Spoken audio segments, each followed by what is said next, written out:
Сәлем достар, бүгін біз сочник жасаймыз. Ең алдымен сары майымызға жұмыртқамызды салып, венчиктің көмегімен араластырамыз. Және де қант ұнтағын, яғни сахарный пудраны осылай салып, венчикпен әдемілеп араластырып аламыз. Достар, менің каналыма тіркеліп, лайк басып, комментарий жазып, қоңыраушаны басып қойыңыздар. Мінекей біз араластырдық. Енді ұнды 3-4 бөлікке бөліп илейміз. Мінекей осылай ұнды салдым, қолыммен иледім. Бізде өте керемет қамыр шығады. Балаларыңызға жасап беріңіздер, өте керемет дәмді болып шықты. Мінекей осылай илейміз. Мінекей біздің қамырымыз дайын. Енді начинкасын дайындаймыз. Сүзбеге қант, ванилин қосып араластырып аламыз. Және де осылай қаймақтың, майонездің шелегі болса, осылай қайшының көмегімен қиып алыңыздар. Сіздерге форма болады, сочник жасайтын. Ал егер де осылай темір форма болса, ол менде жасауға болады. Қазір сіздерге көрсетемін. Неге қамырымыздың астына ұн септік. Міне оқтаумен әдемілеп жайып шығамыз.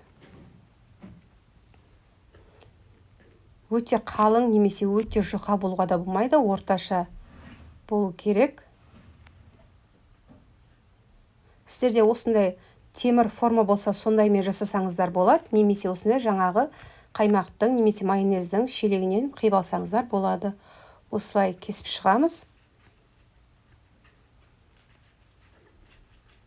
Артық қамырларды алып тастаймыз.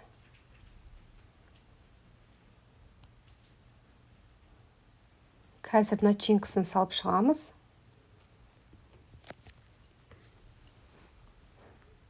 Мінекей осындай қамыр шықты.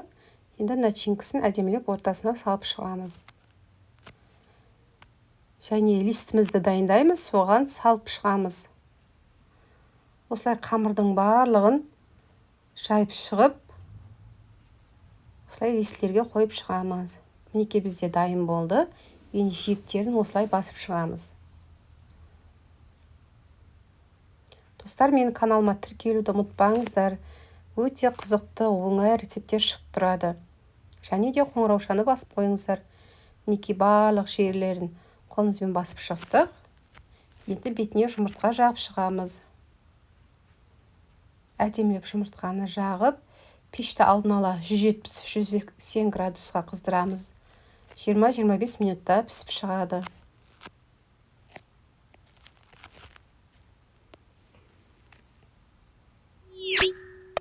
Достар, менің каналыма тіркелуді ұмытпайық. Мінекей бізде өте күшті сочник шықты. Жасап көріңіздер. Балаларыңызға ұнайтын болады. Менімен бірге болғандарыңызға рахмет.